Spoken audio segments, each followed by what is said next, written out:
Political and religious ideologies are not like mathematics. They're not even like the natural sciences. There's a lot of leeway for interpretation, and everyone and his mother typically interprets them differently. If you look at any given ideology, you probably could get at least a dozen, maybe even dozens of different interpretations. Ask somebody, for example, about libertarianism, what they think about it or what they think it is. Of course, people opposed to a certain ideology are going to have their own opinions, but even within ideologies, and that's kind of my point, you tend to get a lot of different interpretations. So one libertarian might think quite differently from another, and he might think then, in turn, quite differently from yet another libertarian. These are really milquetoast examples. But when it comes to feminism, this holds true too. There are many, many different interpretations of feminism, depending on the angle you're coming at it from. And there are indeed different types of feminisms, even today. I'm sure you heard of the TERF variant of feminism versus the, you can say, more New Age variant, the quote-unquote more inclusive one. And so it goes and so it goes. But one aspect of ideology, and specifically feminism, that I've observed time and again is something that I might call feminism as a revenge fantasy. This idea that the purpose of feminism, in some interpretations, is to sort of get back at the evil men, the patriarchy, that instituted all this misery in the world and held down women for so long. And one thing I've noticed that goes hand in hand with this, and not just feminism, because we could talk about other ideologies that do the same thing, is this notion, even if they don't admit to it, that there's something about history that's very directed and intentional. So there's a directedness and intentionality behind history. History isn't, in the eyes of many people, in the eyes of people who perceive this ideology in the way they do, this sort of jumble of things that happen and consequently actions and reactions, and people do their best to sort of make do and somehow sort through the mess. That's certainly my view of history. I don't think history is directed in any specific way. Things just kind of happen.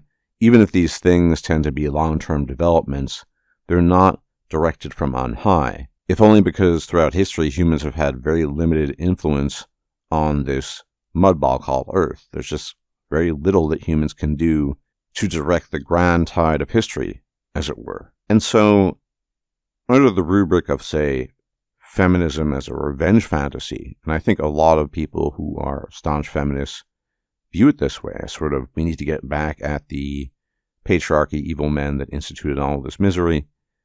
That's kind of their primary MO. They really think that there was some long-term plan to create certain structures that benefit men, but then disadvantage women in a very specific way, rather than that being just sort of the product of biological circumstances, geographical circumstances, geological circumstances, and just how things tend to pan out more than anything else.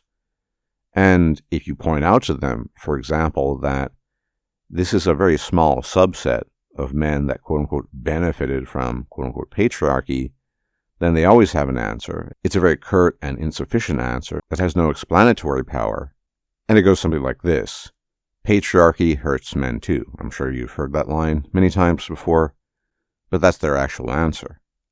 Because in conversations with people who are staunch feminists, something that doesn't happen frequently, I pointed out that you're looking at a very small subset of men who quote-unquote benefited from patriarchy. For example, you probably wouldn't have wanted to have been a man in the 19th century working in a coal mine in Wales, where they got black lung and died an early painful death due to the horrific conditions of their work environment. I'm not saying that women had it easy. The point I'm trying to make is nobody really had it good back then. Very few people did. You could argue even nobody did because of technological limitations and medical limitations. But let's be more specific. Most people, the non-aristocracy, they didn't have a good time, men or women. They lived short, miserable lives. That's the way it's been for most of history. And there wasn't this directedness.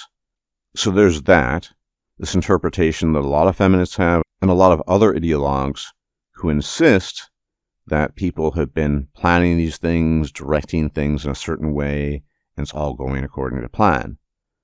Now, another element to this notion of revenge fantasy, hit them where it hurts, get back at them, is what I view as recency bias. So we live in a time, in a day and age, where there's a lot of information. We're suffering, in my humble opinion, from information overload. It's very hard to sort through it. We have access to a lot of information. And we have, even within the last 100 years, 150, maybe even 200, much better record keeping of the past compared to what happened 1,000, 2,000, 3,000, 4,000 years ago. And so it goes. The further back you go, the worse the record keeping, typically. And a lot of this ability to sort of home in on specific events in history and point them out as being especially egregious or destructive or sexist or racist or however you want to term it, has a lot to do with this recency bias, simply because record keeping has been pretty good in recent decades, centuries. And on top of that, with the emergence of things like radio, photography, television, and now the almighty internet, everything can be documented pretty much. This allows people, for one, to think that there's a certain uniqueness to the type of events that they're obsessing over, on the one hand, and it also allows people to create an artificial connection to things that actually they have very little connection to as individuals in today's day and age, which is to say, maybe there was some event that happened 130 years ago, which you claim to be deeply connected to, but you only discovered that after reading some article on Wikipedia or hearing about it on a podcast, and now you're creating this artificial connection.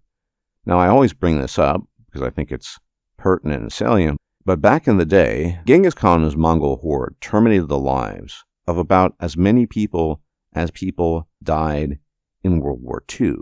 Now, this is about 800 years ago, so technology and what have you. Imagine that. This guy, with his underlings, so to speak, put to death more people than people died in World War II.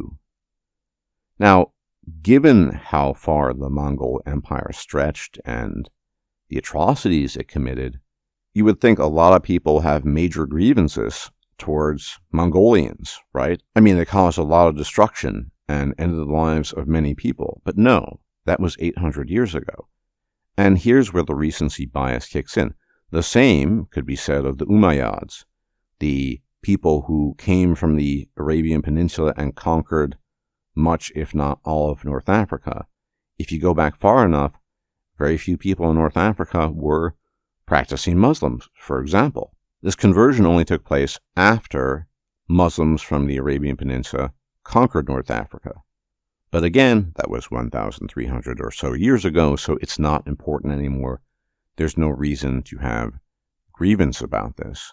So this idea, this conjunction of the spheres, as it were, of feminism and really any ideology that is based on grievance and a directedness behind history, as well as recency, is something that I really think is the key matter here when it comes to capturing why people have become so obsessed with feminism and various other ideologies in the current year.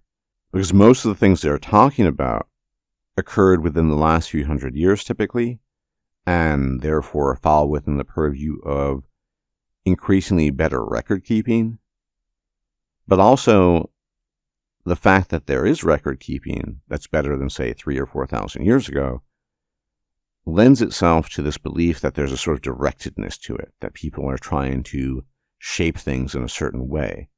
And for all we know, maybe they tried, but that's just not how history pans out. History is chaotic. It's a jumble of events. And this then leads to this, in my humble opinion, erroneous interpretation of things, which then ignites the fuel, which then urges people on, when it comes to feminism and other ideologies, to pursue this as a sort of revenge for the evils committed in the past, even if these evils were, to the extent that they did take place, haphazard, unplanned, and for the most part, a byproduct of history just playing itself out as it always does. It just so happens that we in 2024 have much greater access to what happened 200, 300, 400 years ago than what happened 3,000 or 4,000 years ago. Because the record keeping sucked, and there's nobody really around anymore who can say, oh, it was really bad because this happened to us and we can blame it on them.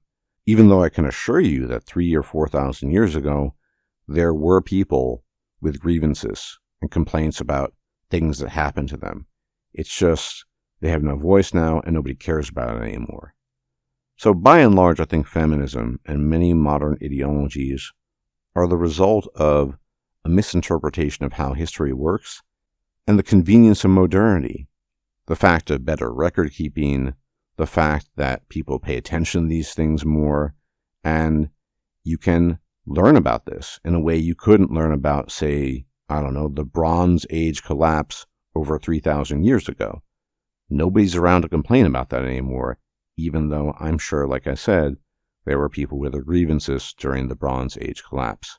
Mind you, I've never been able to convince somebody of this who's firmly of the belief that I've described, but I do think there's some validity to what I'm saying because I've heard it too often, and if you really look at history, it is this gigantic mess rather than this directed intentional thing, and there you have it. Anyway, as always, thank you for tuning in. Many special thanks to my patrons on Patreon. You guys are the best. Without you, the channel couldn't exist. And if you like my videos, you can hit the like button, leave a comment, sub, share the video, and hit the bell icon to be notified of my videos, because a lot of people are not being notified. It'd be much appreciated. If I'm still alive, I'll check you out then. Until then, may the gods watch over you. Bye-bye for now.